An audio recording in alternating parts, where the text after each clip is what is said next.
വടകരയിൽ LDF സ്വീകരിച്ചത് BJP അനുവർത്തിക്കുന്ന നയമെന്ന് മുസ്ലിം league.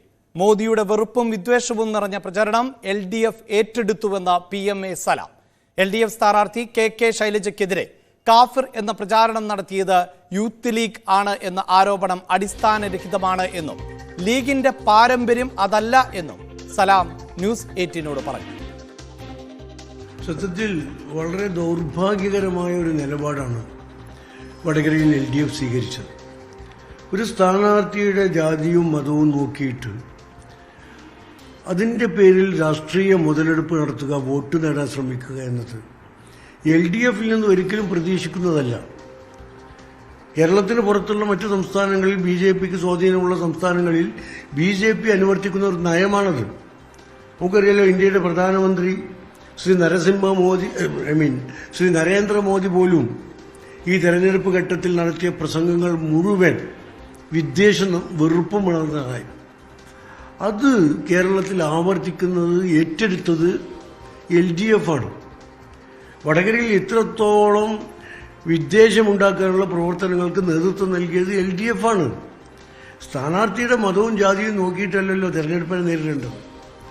LDFിനെ സംബന്ധിച്ചിടത്തോളം ഭരണത്തിന്റെ നേട്ടങ്ങളും ജനങ്ങൾക്ക് നൽകിയ ക്ഷേമങ്ങളെക്കുറിച്ച് പറയാനില്ലാത്തതുകൊണ്ട് ഇത്തരം BJP ഉപയോഗിക്കുന്ന ഈ സാധനങ്ങളെടുത്ത് ജനങ്ങൾക്കിടയിൽ വെറുപ്പും വിദ്വേഷവും സ്പർദ്ധയും വളർത്താനുള്ള ശ്രമമാണ് വടകരയിൽ ആദ്യം മുതലേ നടത്തിക്കൊണ്ടിരിക്കുന്നത്.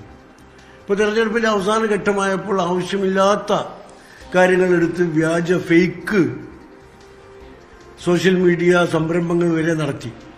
അതിനെതിരെ പരാതി കൊടുത്തിട്ട്, UDF പരാതി കൊടുത്തിട്ട് ഇതുവരെ പോലീസിൽ അത് അന്വേഷിക്കുകയോ പ്രതികളെ കണ്ടെത്തുകയോ ചെയ്തിട്ടില്ല. സോഷ്യൽ മീഡിയയിലൊക്കെ വരുന്ന കൃത്രിമങ്ങളും തെറ്റായ പ്രവണതകളൊക്കെ വളരെ പെട്ടെന്ന് കണ്ടെത്താൻ കഴിയുന്നതാണ്.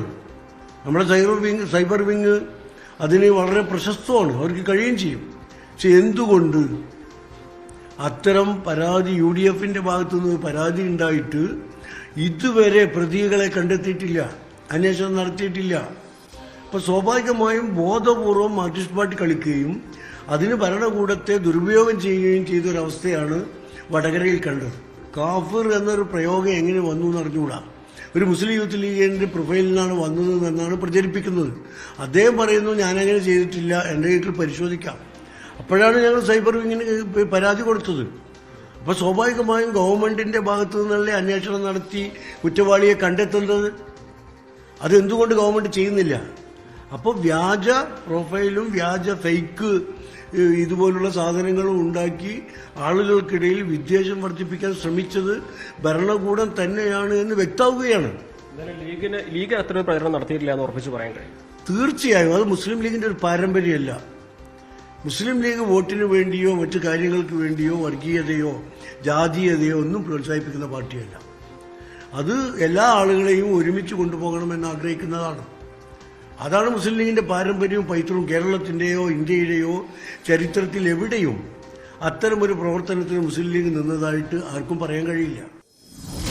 മുഖ്യമന്ത്രിയുടെ വിദേശയാത്രയെയും PMA സലാം രൂക്ഷമായി വിമർശിക്കുന്നുണ്ട്. പാർട്ടി ചിഹ്നം നിലനിർത്താൻ പാർട്ടി ജീവൻ മരണ പ്രചാരണം നടത്തുമ്പോൾ പിണറായി വിജയൻ നാടുവിട്ടു. മോദിക്കെതിരെ പറയാൻ പറ്റാത്തതുകൊണ്ടാണ് പിണറായി പ്രചാരണം നടത്താതെ മുങ്ങിയത് എന്നും PMA സലാം പറഞ്ഞു.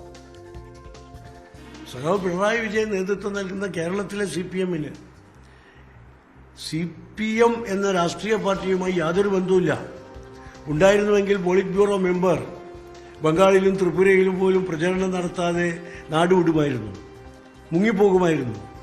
അദ്ദേഹത്തിന്റെ പാർട്ടി അവരുടെ തെരഞ്ഞെടുപ്പ് ചിഹ്നം നിലനിർത്താനുള്ള ജീവൻ മരണ പോരാട്ടത്തിൽ നടക്കുമ്പോൾ മാർക്സിസ്റ്റ് പാർട്ടിക്ക് പുറത്ത് പ്രദർശിപ്പിക്കാനുള്ള ഏക മുഖ്യമന്ത്രിയാണ് ശ്രീ പിണറായി വിജയൻ.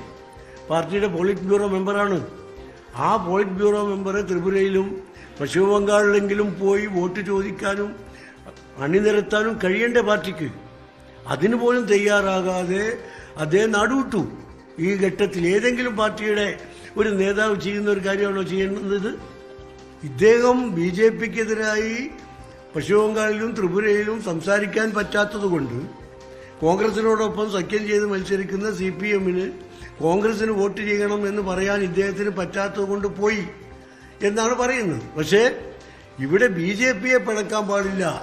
ഫയലുകളൊക്കെ NIA-യുടെ കയ്യിലുണ്ട്, ED-യുടെ കയ്യിലുണ്ട്, കസ്റ്റംസിന്റെ കയ്യിലുണ്ട്, മറ്റെല്ലാ അന്വേഷണ ഏജൻസികളുടെയും കയ്യിൽ, SFIO അടക്കമുള്ള മുഴുവൻ അന്വേഷണ ഏജൻസികളുടെയും കയ്യിൽ ഫയലുകളുണ്ട്. അത് ഭയപ്പെട്ട് മോദിക്കെതിരെ സംസാരിക്കാതിരിക്കാൻ നാടുവിട്ടു. ഏതെങ്കിലും ഒരു രാഷ്ട്രീയ പാർട്ടിയുടെ ഒരു ചിഹ്ന നേതാവ്, ഒരു ചെറിയ നേതാവ് പോലും ചെയ്യുന്ന പണിയാണോ ഇത്? ഇത് മാർക്സിസ്റ്റ് പാർട്ടി പ്രവർത്തകർക്ക് എങ്ങനെ ഉൾക്കൊള്ളാൻ കഴിയും? റൈറ്റ്. വാർത്തയുടെ വിശദാംശങ്ങളുമായി ഞങ്ങളുടെ പ്രതിനിധി CV അനുമോദാണ് ചേരുന്നത്. അനുമോദ്, തെരഞ്ഞെടുപ്പിന് ശേഷം അനുമോദ് ചോദിക്കുന്ന രാഷ്ട്രീയ ചോദ്യങ്ങൾക്കെല്ലാം ക്ലിയർ കട്ടായ ആൻസർ തന്നെയാണ് PMA സലാം നൽകുന്നത്. വ്യക്തമായ മറുപടി എന്ന് തന്നെ നമുക്ക് അദ്ദേഹത്തിന്റെ വാക്കുകളിൽ നിന്ന് വായിച്ചെടുക്കാൻ സാധിക്കുന്നു. അതിലേറ്റവും പ്രധാനം എന്നത് തെരഞ്ഞെടുപ്പ് കാലഘട്ടത്തിലടക്കം ഏറെ ചർച്ച ചെയ്യപ്പെട്ട വടകര മണ്ഡലം, അവിടെ നടന്നിട്ടുള്ള വർഗീയ ധ്രുവീകരണവുമായി ബന്ധപ്പെട്ട വിഷയങ്ങൾ ആണ്. അതിൽ ലീഗ് ഒരു തരത്തിലും അങ്ങനെയൊരു വർഗീയ ചേരിതിരിവിന് ശ്രമിച്ചിട്ടില്ല. അത്തരം പ്രവൃത്തികളൊന്നും ലീഗിന്റെ ഭാഗത്ത് നിന്ന് ഉണ്ടായിട്ടില്ല എന്ന് പറയുക മാത്രമല്ല, അതിന് തുടക്കം കുറിച്ചത് LDF ആണ് എന്നുകൂടി വിമർശിക്കുന്നുണ്ടല്ലോ സലാം.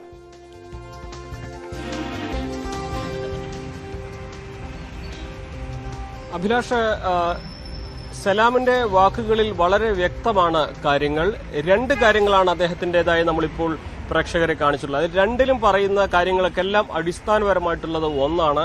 അതായത് ഇടതുപക്ഷവും പ്രത്യേകിച്ച് മുഖ്യമന്ത്രി പിണറായി വിജയനും BJPയുമായിട്ടുള്ള ബന്ധം അത്തരത്തിലൊരു അവിശുദ്ധ കൂട്ടുകെട്ടുണ്ട്, അല്ലെങ്കിൽ പിണറായി വിജയന് നരേന്ദ്രമോദിയെ ഭയമാണ്.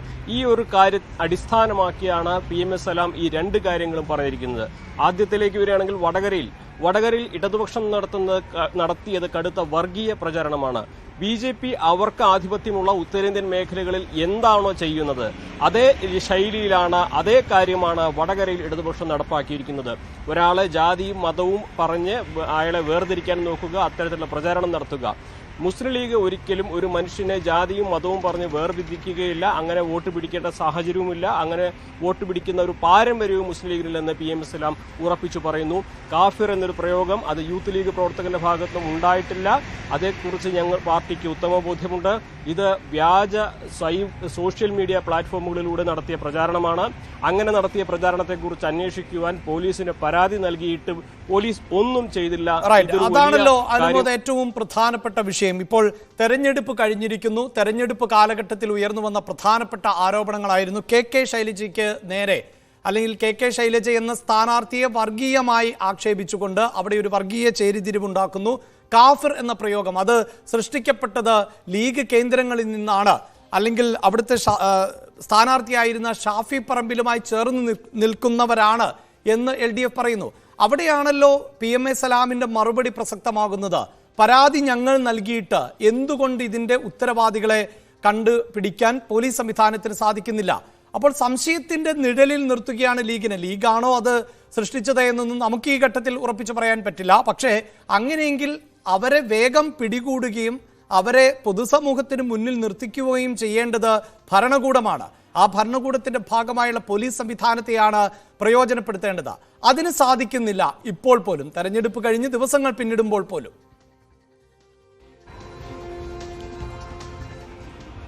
തീർച്ചയായും അതുതന്നെയാണ് കാരണം. സൈബർ പോലീസിനെ സംബന്ധിച്ച് ഇത് കണ്ടെത്താൻ വലിയ ബുദ്ധിമുട്ടുള്ള കാര്യമല്ല എന്ന് പറയുകയും ആ കണ്ടെത്തേണ്ടത് ആഭ്യന്തര വകുപ്പിന്റെ കീഴിലുള്ള ഈ പോലീസാണ്. അപ്പോൾ എന്തുകൊണ്ട് അവർ ചെയ്യുന്നില്ല? അവരന്വേഷിച്ചാൽ ചെന്നെത്തുക ഒരുപക്ഷെ അവർക്ക് അത് ഇടതുപക്ഷത്തിന്റെ പാളയത്തിലേക്ക് ആകാം എന്നൊരു സൂചന, അത്തരത്തിലേക്ക് ആകാം എന്നൊരു സാധ്യത, അതാണ് PMA സലാം ഇവിടെ പറഞ്ഞു വെക്കുന്നത്. മുസ്ലിം ലീഗ് ഇത് ചെയ്തിട്ടില്ല എന്ന് ഉറച്ചു പറയുകയും ഉത്തരേന്ത്യയിൽ BJP നടത്തുന്ന അതേ ശൈലിയിലുള്ള വർഗീയ പ്രചരണം ഇടതുപക്ഷം നടത്തുകയും ചെയ്യുന്നു എന്ന് പറയുമ്പോൾ സ്വാഭാവികമായിട്ടും ഇവിടെ കാര്യങ്ങൾ വളരെ വ്യക്തമാണ്. അത് ഇടതുപക്ഷ നേതാക്കൾക്കുള്ള ഒരു ശക്തമായ മറുപടിയാണ്. കാരണം കഴിഞ്ഞ ദിവസം അടക്കം MV ഗോവിന്ദൻ മാഷിനെ പോലുള്ളവർ വരെ ലീഗാണ് ഇത്തരത്തിലുള്ള പ്രചാരണത്തിന് നേതൃത്വം നൽകിയത്, അല്ലെങ്കിൽ ലീഗ് കേന്ദ്രങ്ങളാണ് ഇതിന് ചുക്കാൻ പിടിച്ചതെന്ന് പറയുമ്പോൾ അതിനെല്ലാം എന്നുള്ള മറുപടിയായിട്ട് തന്നെയാണ് PMA സലാമിന്റെ ഈ വാക്കുകളുള്ളത്. ലീഗ് അത്തരമൊരു കാര്യം ചെയ്തിട്ടില്ല, അങ്ങനെ ചെയ്യുന്ന ഒരു പാരമ്പര്യവുമില്ല. ഞങ്ങൾക്കെതിരെ ഞങ്ങൾക്കെതിരെ ഒരു ആരോപണം വന്നപ്പോൾ ഞങ്ങളത് അന്വേഷിക്കുകയും ഞങ്ങളുടെ പ്രവർത്തകരെ ചെയ്തിട്ടില്ല ഞങ്ങൾക്ക് ഉറപ്പുണ്ട്.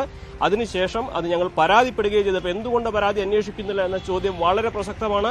കാരണം ഇത് സൈബർ പോലീസിനെ സംബന്ധിച്ച് ഇത് അന്വേഷിച്ച് കണ്ടെത്തിയാൽ അതൊരു പക്ഷേ ലീഗിന്റെ പാളയത്തിലേക്ക് ആകില്ല വരിക എന്ന് ഉറപ്പുള്ളതുകൊണ്ടാണ് PM സലാം അങ്ങനെ പറയുന്നത് എന്ന് വേണമെങ്കിൽ നമുക്ക് വ്യാഖ്യാനിക്കാം. എന്തിനാണെങ്കിലും വടകര ഈ തെരഞ്ഞെടുപ്പ് കഴിഞ്ഞിട്ട് പോലും ആ വടകരയിൽ നടത്തിയ പ്രചാരണങ്ങളെ ചൊല്ലിയുള്ള തർക്കം അതിന്റെ അടുത്ത ഘട്ടത്തിലേക്ക് കടക്കുകയാണ്. PM സലാം പറഞ്ഞു വെക്കുന്നത് BJPയും ഇടതുപക്ഷവും തമ്മിലുള്ള ബന്ധത്തെക്കുറിച്ചാണ് ഇവിടെ പറഞ്ഞു വെക്കുന്നത്. മുൻപ് ഇടതുപക്ഷവും നേരത്തെ തന്നെ വടകരയിൽ പല വിഷയങ്ങളിലും BJPയുടെ പിന്തുണ ഇടതുപക്ഷത്തിനുണ്ട് എന്ന ആക്ഷേപം UDF ക്യാമ്പുകളിൽ ശക്തമായി ഉയർന്നിരുന്നു. പക്ഷേ അതിനുശേഷം കെ മുരളീധരൻ തൃശ്ശൂരിൽ അത്തരത്തിലുള്ളൊരു സാധ്യത പറഞ്ഞു, തിരുവനന്തപുരത്ത് അത്ര സാധ്യത പറഞ്ഞു. അതിനൊക്കെ തന്നെ പിന്തുണയ്ക്കുന്ന തരത്തിലൊരു പരാമർശം തന്നെയാണ് സലാമിന്റെ ഭാഗത്തു നിന്നും ഉണ്ടായിട്ടുള്ളത്. ഇടതുപക്ഷവും BJPയും തമ്മിലുള്ള അവിശുദ്ധ കൂട്ടുകെട്ടുണ്ട്. അത് തന്നെയാണ് ഇവിടെ പല വിഷയങ്ങളിലും ഇടതുപക്ഷം തീർച്ചയായും ആ അവിശുദ്ധ കൂട്ടുകെട്ട് വോട്ടുകളെ ബാധിച്ചിട്ടുണ്ടോ എന്നത് അദ്ദേഹം മറുപടി എന്താണ് നൽകിയത് എന്നതടക്കം അറിയേണ്ടതുണ്ട്. ഞാൻ